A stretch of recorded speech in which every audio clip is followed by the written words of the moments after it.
The problem with writing or anything else that you're talking about doing with AI is that we are still asking students the same questions. We're still asking them to do the same things that we were asking them before AI existed.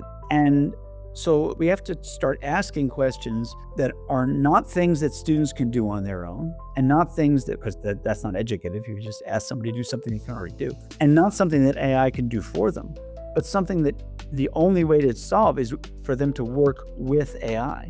The problem is not that using AI is cheating.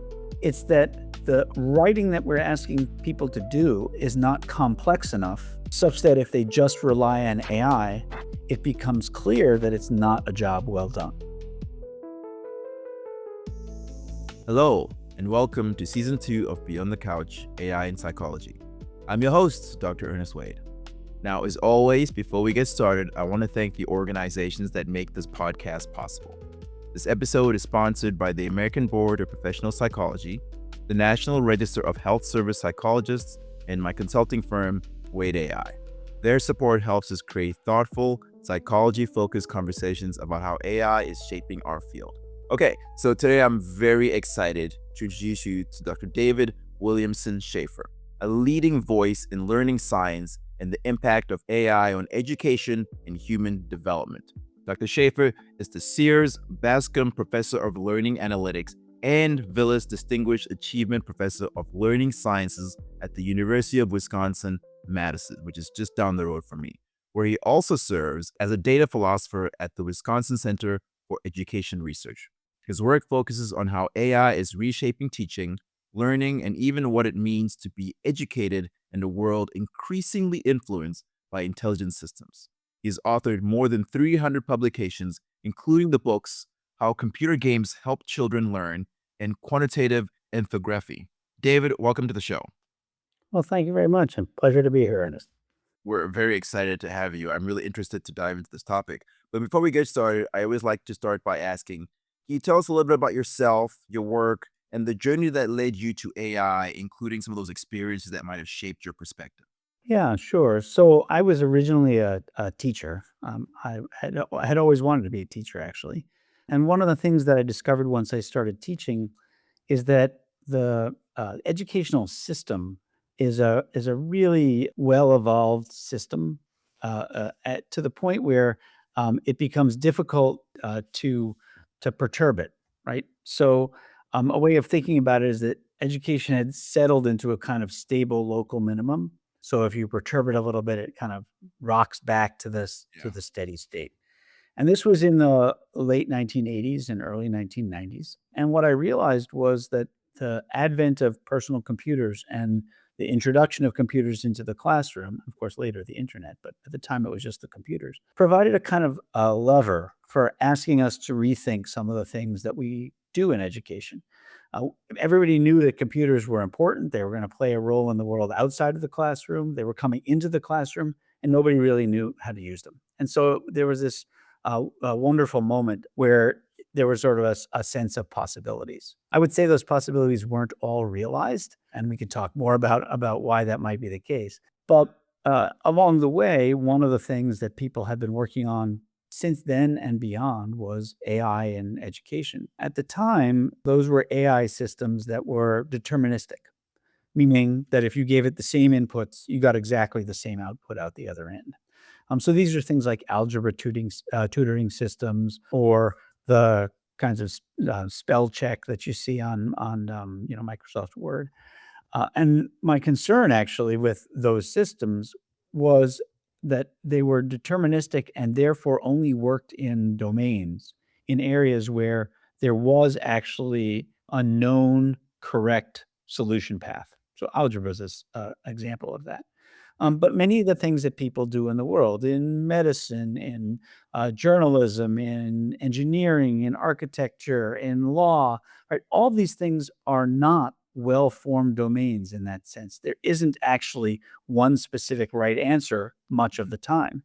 Right. Instead, a practitioner has to be able to be flexible and understand the context and what the appropriate responses to those contexts might be, knowing may be no perfect response. And so for that reason, those older AI systems weren't as interesting to me as the modern large language models or generative AI. Precisely because those are able to respond in ways that are not necessarily deterministic. They're not predictable, and therefore they can take into account context and many other factors that look more like the kind of reflective practice of professionals than the kind of rule-based problem solving of algebra. Yeah. So this is really interesting. I love this story because it makes me think about how it relates to AI, right? Because and one of the things you mentioned was how when the internet came in, we really had to think about how is this going to impact the way in which we educate and how we learn. How do you see AI disrupting that, right? If at all? Yeah, so this is something actually I've been teaching about and have written about for many years now. The thing to recognize about AI is that it is the latest and I think most clear example of something that has been going on for 30 years Mhm. in education and in the world around us, and that's the advent of computing.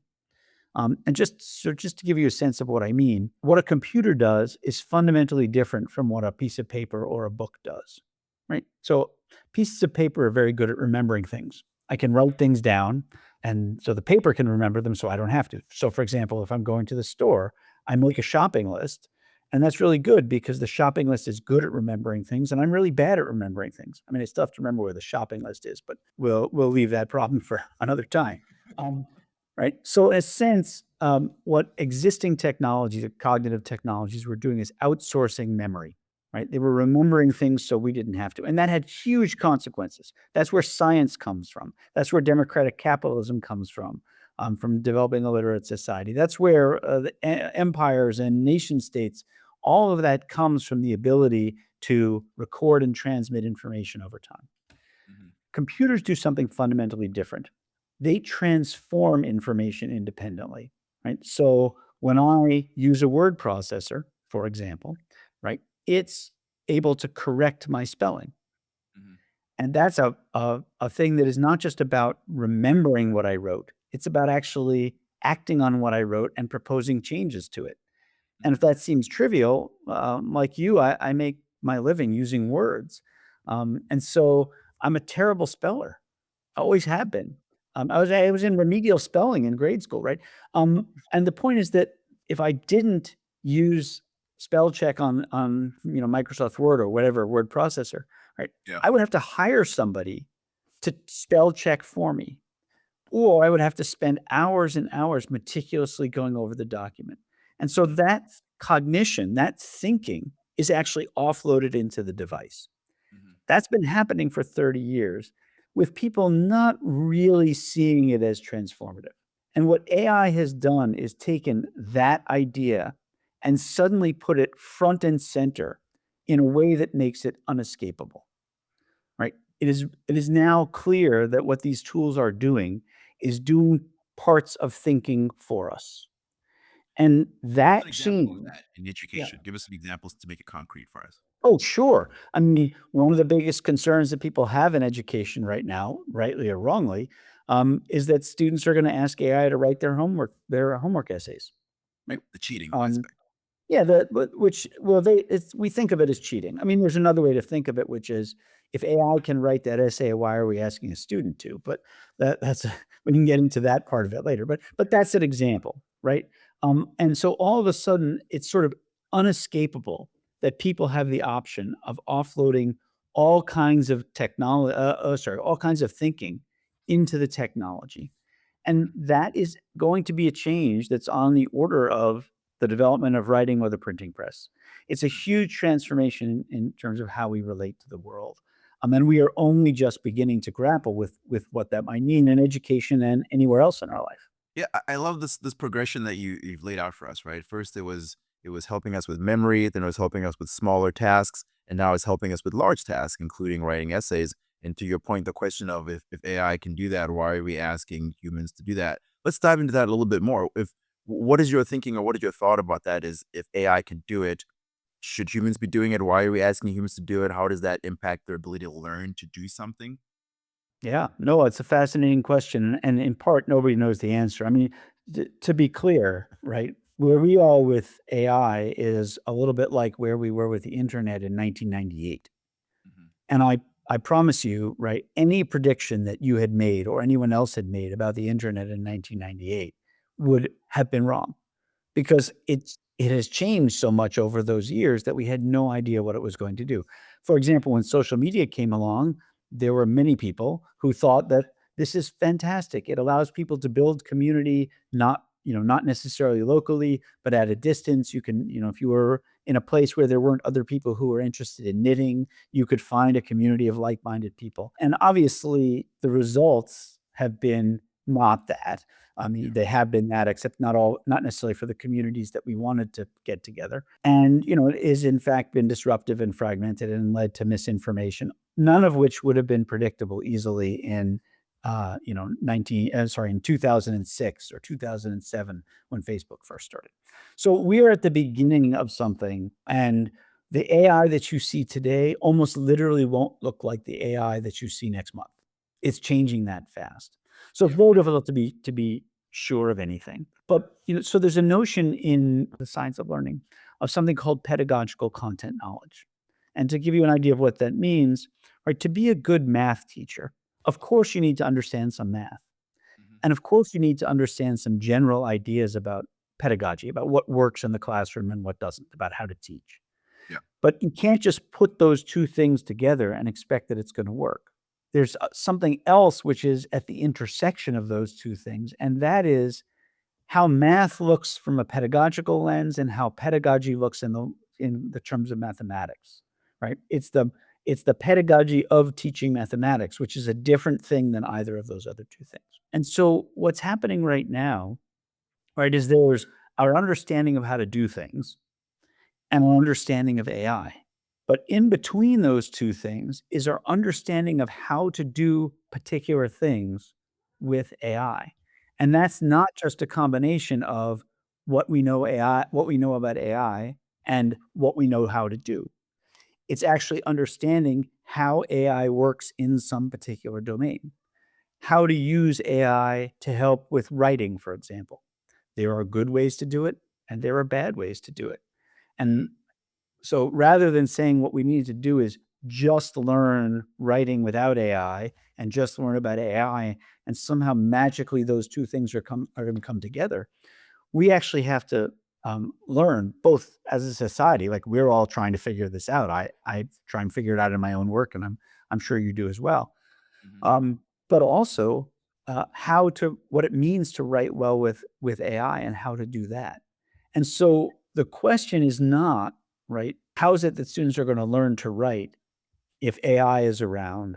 Should we just remove the AI and teach them to write and then they can use AI? It doesn't work like that because that's not what writing is gonna look like in 10 years.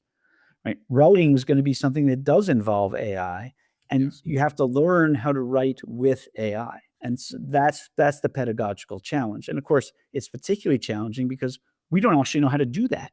Mhm. So, we have to figure out how to teach kids something that we don't yet necessarily know how to do ourselves. But we don't know how to do it because we haven't had to do it, right? AI is advancing all the time, and what it can do is, as you said, change it from month to month. And so how do we as educators, as people who are, struggling with this, how do we think about it in terms of figuring out how to work with AI, how to learn with AI, and how that impacts our ability to think critically and clearly, right? I think sometimes there's a fear that research has shown that if when you're using over reliance on AI can impact our ability to engage in critical thinking. But also, I believe that it really needs to increase our critical thinking. So how do we match those two things up? Yeah. So that's a great question. I mean, so there's 2 parts to it. Like, one is how do we actually do it? And then one is what should we actually do? So in terms of the how we should actually do it, my best advice is people should use AI. I'm not saying they should use it uncritically. I'm not saying they should use it for everything that they do, but Mhm. there's no point in trying to understand what AI can and should and will do if we aren't actually using it ourselves, right? Mhm. To see what it can do. Yeah. 3 years ago when I used AI, I was like, "Yeah, this is not gonna meet the hype that we're hearing. I still don't think it's going to meet the hype we're hearing, but it's much more useful as a tool. And so partly we have to understand, what that looks like as a tool. And Mhm. then the second question, right? So how do we teach this? What should we be teaching? I mean, the way that I think about it is that the problem with writing or anything else that you're talking about doing with AI is that we are still asking students the same questions. We're still asking them to do the same things Mhm. that we were asking them before AI existed, Mhm. Mhm. right? And so we have to start asking questions that are not things that students can do on their own, and not things that because that's not educative. You just ask somebody to do something they can already do, and not something that AI can do for them, but something that the only way to solve is for them to work with AI. Yeah. The problem is not that using AI is cheating.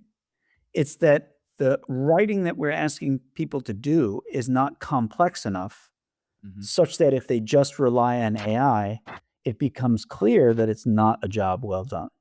Mhm.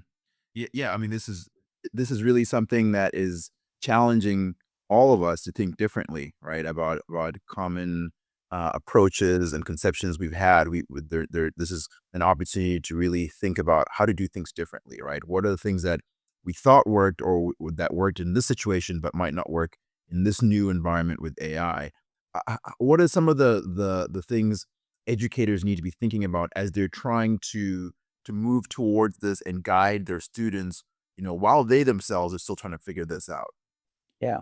I mean, one thing to keep in mind is that we have a tendency in certainly modern American society, although I think there are many other examples too, of assuming that everything should fall on the back of educators, Mhm. right? That so many of our world's problems should be solved by teaching the next generation better so that they can solve those problems. Yeah. Everything relies on it, and that the it's classroom teachers who should figure it out. Of Mhm. course, it's true. You know, I was a classroom teacher, and the classroom teacher question is always, "This is great, but what do I do Tuesday? Because I'm gonna walk into class first thing Tuesday morning, and there are gonna be 30 kids looking at me saying, 'Okay, what now?'" Right? So there is a certain practicality. But I think that it's both unfair and a little bit foolish to expect that teachers are gonna be able to solve this problem all on their own. Right? There has to be a much larger investment in understanding AI and what it does and how we should work with it. And I mean, this is a little bit self-serving because of course I'm an education researcher. I'm precisely the kind of person whose work I think we should invest in. But that having been said, right, we actually need a better research base Mhm. and a better practical research base about how to do things. I don't think it's fair to expect that teachers who were raised in a particular system, they were trained in a particular system, they've been teaching in that system, should suddenly be able to revamp their syllabus or revamp their exercises or, adapt the things that are in the textbook for an Yeah. entirely different world, right? That should Yeah. be on me as a researcher. It should be on the textbook publishers, right? So there's a transformation that goes way beyond the individual teacher. Yeah. That I like having been that focus said, on go ahead. Go ahead. So please go ahead. I like that focus on systems, right? I think if you from my experience that most educational systems were built around assumptions about, like you said, memory, knowledge acquisition, and that individual performance. Which of these assumptions you think AI challenges the most? And how can we think differently about these systems overall? Yeah. So the thing that AI challenges is the same thing that all computation challenges, and that is the idea that a person only has one computer to work with, and Mhm. it's the computer that's in here, right? And that the only way to do something is to first train this computer Mhm. and then to be able to do something. Well, that's fundamentally changed, right? Students are able to do things now that a trained prof we're only in the domain of trained professionals before, Mhm. right? And what that opens up is the possibility of learning not from the ground up, but from the top down, right? So one of the questions that, like the prevalent student question is basically, is this gonna be on the test? Right? And the fact that students are asking, "Is this gonna be on the test?" is literally telling us that the only real meaning they see in what they're doing is that it is that they will be tested on it later. Mhm. Well, here's an opportunity to motivate students by letting them see, like, what something is going to be in the real world. Mhm. Like, what does it look like to think like a doctor or an architect or a lawyer or something like that, right? Or knowing any number of things, right? To actually act in simulation like that person, to use AI and other tools to solve much more complex problems. And along the way, to recognize that in order to solve some of those complex problems, there are some more basic ideas that they need. It's a complete inversion of the way that we think about pedagogy. So, but again, it's very hard for one teacher to do that in their classroom. First of all, there are standardized tests that they're responsible to. There's a Yeah. school board. There's a principal, right? So those things are difficult. In the meantime, while the rest of us figure out like what that should look like, the best thing I think that teachers can do is to think about ways to use AI creatively. So let me give you some examples. Yeah. I actually taught a class last semester, sorry, not last semester, in the fall, where students were required to use AI in every assignment, every single thing they did. And they had to, at the end of each assignment, they had to post what their interaction with AI had been, like literally the transcript of it. And then there was a reflection that they had to do. What did you use AI for? Why did you choose that? How did it work? What didn't work? Yeah, those kinds of things, right? Mhm. So right there is a thoughtful way to get students to be both using AI and thinking about AI and seeing how it works and bringing that into the classroom conversation. Mhm. Right? To talk about, okay, well, what seemed to work, what didn't seem to work, what did you need to know, all of those kinds of things. So that's one really useful thing. Another useful thing is to recognize that. So there was some work in the 1990s. It's actually really fabulous work called Betty's Brain. This is Dan Schwartz and some other folks did this. And the idea was that students taught Betty. So Betty was literally like this disembodied head on the computer screen, and they were supposed to teach Betty about, I don't know, photosynthesis or something. And so they could take concepts and drag them into Betty's brain and then connect them with the causal pathways, right? Yeah. Okay, so that's clever, right? The conceit, though, is that once the students thought they had taught Betty well, the machine gave Betty a test. And when Betty got something wrong, the students thought, oh, I see, I need to teach Betty better. Mhm. Now, if you think about that, what is really going on, of course, is that the students didn't understand something. But there was this complete transfer of the task from them being tested to them being in a position to rethink something, not because they had got it wrong, but because there was an improvement to be made, right? It was Yeah. sort of the ultimate in formative assessment. So similarly, right, AI can do a similar kind of thing, right? You can ask AI to write something or do something and then Mhm. critique it. Have students critique it individually, have them critique it as a class. Yeah. You can also get feedback from AI and then talk about the feedback that AI gave. And sometimes AI gives great feedback, and sometimes it's truly terrible, right? And so and these are things like that. This is not like pedagogical wizardry. These are the kinds of things that many teachers would be able to think of very quickly if they thought of AI not as the enemy, but as another tool, another computer in the classroom, right? That is not them and is not what's in the student's head, but is a way of opening up new spaces for discussion and new kinds of things for students to try to be able to do. Yeah, I love those examples. Those are some really great examples of how AI can be useful and how it can potentially be very helpful in the classroom. I'm wondering from the student's perspective, what are you hearing from the students? How are they reacting to the use of AI and these things? Yeah. So most of the students I encounter are students who are either late stage undergraduates or early stage graduate students, to be Mhm. fair. Right. And they're in an interesting position because they're basically stuck in the same way that you and I are, which is a lot of their education took place without AI.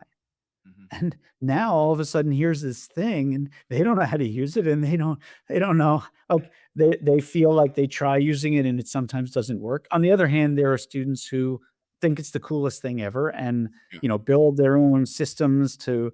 I mean, I had one student who I was teaching a writing class and he tried to build essentially a David Schaefer bot that would critique writing in the way that I critiqued it, so he would know what I was gonna say in advance. Yeah, that's So awesome. that's obviously very clever, right? And students come up with all kinds of clever things in all of this, by the way. Like, so one thing that happened was, there were students for whom English was not their first language in the class I was describing before about AI. And, one of the things so they quickly realized that simply getting AI to read the paper and summarize it for them was not, gonna work. 'Cause it was missing too many of the important things. It didn't have the context of the class, it didn't have their Yeah. background and understanding, right, yeah. Mhm. But what they started doing some of them started doing, was they would read the paper in English and take notes and whatever, and then they would give the paper to AI of whatever Mhm. AI they chose and have it read the paper, and then they would have a discussion of it in their own language. With So the AI. exactly. Right? So now the things that they were unclear about because English wasn't their first language, Yeah. right? They had an opportunity to have a conversation where that barrier was suddenly removed. Similarly, right, I assigned some pretty complicated articles to read. I mean, some, not all of them, but some of them. Um, and the thing that I'm sure you've noticed if you've worked with students or with trainees or with people who are just much younger in their career, right, is if you ask them to read something or to pay or to look at a situation or something, right? They it takes them much longer to figure out what's going on, much longer to do the reading, much longer to do some kind of to come to some kind of determination about what's happening in a clinical situation or anything else. And part of the reason is that people who have more experience have a kind of uh, organizer in place that Mhm. tells them which parts of what they're seeing are and are not important because, let's stick to reading because it's what I know more about than clinical practice, right? Like when I read a paper, I go, "Oh yeah, blah, blah, blah, blah, blah. That's all stuff we know. Oh, here's the new piece," right? They don't have that. But one of the things that they started to do was to ask the AI to give them that, to say, "Okay, so can you give me an organizer as to Mhm. what parts of this like what's going on in the paper, what parts are the most important?" Not to substitute for their reading, but as a way of scaffolding their reading so that they could read Mhm. more deeply. Yeah. So there's and again, this is they were inventing that. So if they're inventing that, I assume I assume that good teachers can invent stuff that's even more clever. Yeah, I really appreciate this discussion because I think one of the things we're also talking about without actually bringing it up is how do you use AI responsibly, right? What is what are the boundaries and the responsible practices for using AI in a way that's helpful to you, but also continuing to help you develop your own knowledge and your own abilities? How do we help students do that, especially again as we ourselves as educators are trying to figure that out? I mean, there's not a lot of laws or regulations in place right now that. Yeah. So there was a study that came out a little while ago from MIT, and let me just paraphrase it, and you'll see why I'm pointing to it in a moment. So the study was about how when you what the effects of writing with AI are. Mhm. Um, and essentially, they had some people write with AI and some people write without AI for a few times, and then they switched, right? And the headline was that essentially the people who had written with AI didn't really remember what they had written as deeply as the people who had written without AI. So first of all, duh. I mean, like that's hardly surprising. But second of all, and this is the important part, the thing they were asking them to write was the answers to essays that appear on the SAT, a standardized test that includes essay writing as part of it. Mhm. In other words, these are essays that they give to every 10th grader, and they're purposely designed to be essays that don't tap into anything that anyone is particularly interested in or knows a lot about. Mhm. So, I mean, honest to heaven, if you asked me to write a completely pointless essay, and I was probably doing it because I was in a psychology class and I was doing it for extra credit, and Mhm. you gave me AI, of course I would just have AI write as much as it possibly could and forget about it. because it's not something I cared about, right? It's not something that's motivating.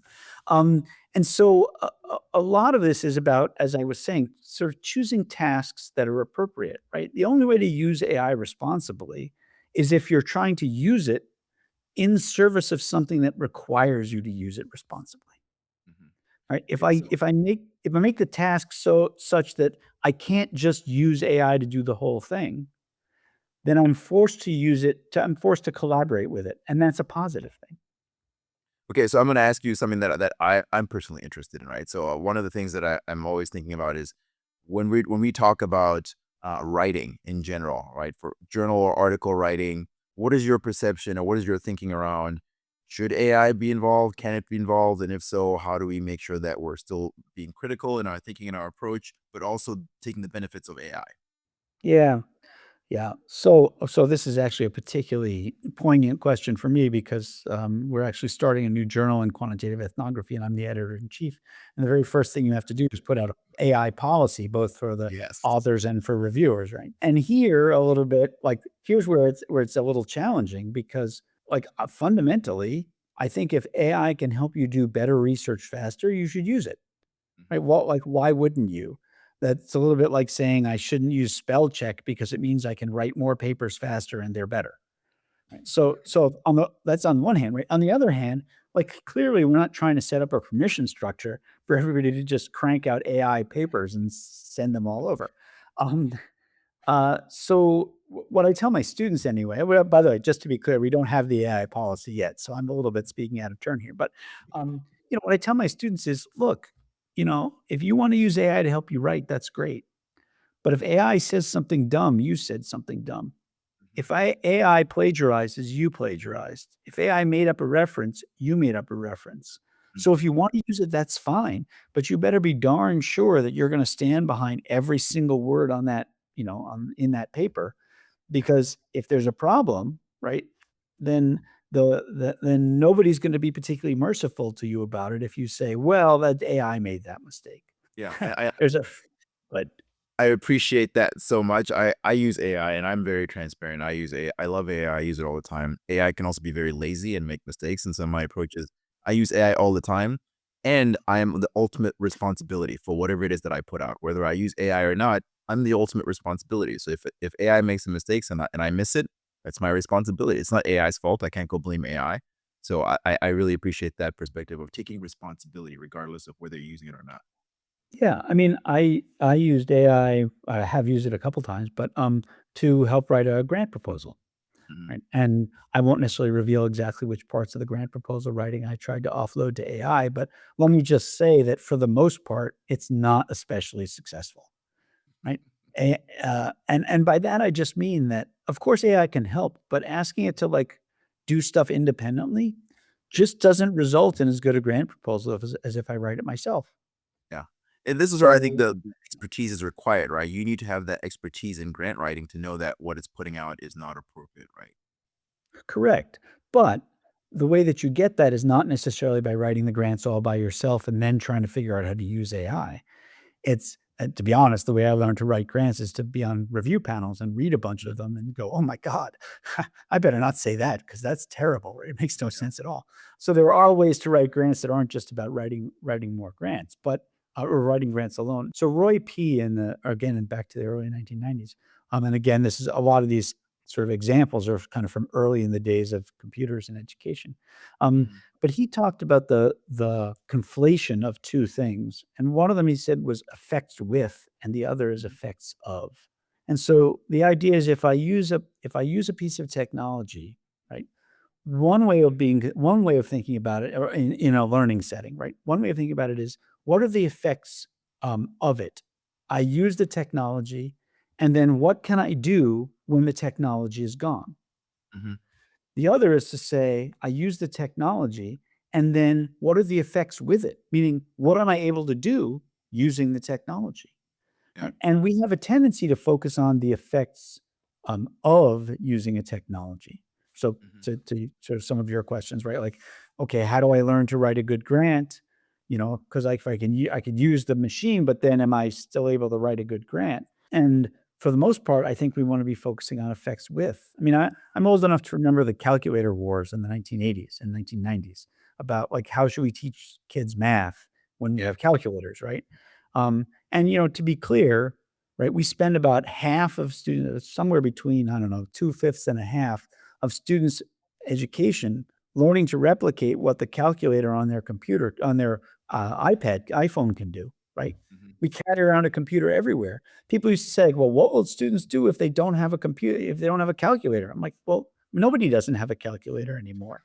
Um, so and, well, how will they make change at the cash register? So first of all, are we really spending half a student's mathematical education teaching them to make change at a cash register? And second of It is all, change if the anyway, yeah. yeah, exactly. Like, and if the cash register breaks down and doesn't can't give you change automatically, they shut down the whole restaurant. Like, is this so there's sort of a kind of it's almost like a Luddite streak in us that like we wanted to learn to be able to do the things for ourselves. And this technology, it's nice when we have it, but we're not always gonna maybe we won't always have it. I mean, which is of course the logic of teaching kids to salt meat in case their refrigerators all break down. So to some extent, right, what we need to be doing is teaching people not how to write a grant, and then they'll be able to write a grant better with the machine. We wanna teach them to write a grant well with the machine, and that requires, right, developing a certain set of, as you're just exactly as you're saying, of critical skills, and requires looking at bad examples. It Yeah. requires reflecting on why those examples are bad, right? And probably to some extent, it requires trying to rewrite things yourself. But that's not the same as saying the way to learn to write a grant or anything else is Mhm. to first just write it by yourself and then get the help that the experts use. Yeah. Because it doesn't follow that way pedagogically, right? David, this has been such a really interesting conversation. I really appreciate you taught me a lot and I really appreciate that. How do people contact you if they want to continue the conversation or get some more information? Sure. Yeah, the easiest way to reach me is just by email. It's DWS, my initials, David Williamson Shaffer, at education.wisc, which is WISC, that's short for Wisconsin.edu. Awesome. And what's a last tip or recommendation that you have for us that you can leave us with? Yeah, so I've kind of already given you the last tip, but I'll just repeat it again because I think it's so important. I mean, the best tip is to use AI. And again, I'm not saying use it for everything. I'm not saying, use it uncritically, but I think it's very difficult to sensibly engage in a discussion about what the world looks like with any technology, but certainly Mhm. AI Yeah. if you don't have experience of using it yourself. And by that, I don't mean just like ask it one thing and go, oh, that was a terrible answer I got. But actually try and use it constructively. Try and get it to help you with things with an open mind. Mhm. There are plenty of things to be critical of. Don't get me wrong. Like we could have a whole conversation about, energy use and water use and bias and, control of the means of production by a few large corporations. Like there's all kinds of problems. Mhm. But none of them are made better by not actually understanding what it can and can't do for you. Yeah. David, that was really, really interesting. I really appreciate you coming on the show. Thank you so much. We'll have to have you come back because there were so many things we didn't even get to talk about yet. So All right, sounds good. Actually, hang on. I do have one more tip. If okay. you're a clinician, do not let your do not let your patients use AI as a clinician. That is a terrible idea. Right? Yeah, yeah. There are I plenty think of we're examples, and you can imagine why that would be terrible, but don't do it. I think we're finding that patients are using it already, right? And some of them are bringing it into the session. So sometimes they're using it. Sometimes they won't tell you using it, but you can see that they're using it. So Yeah, yeah, very, very challenging situation. yeah. But Definitely, always to be careful. Yeah, thank you.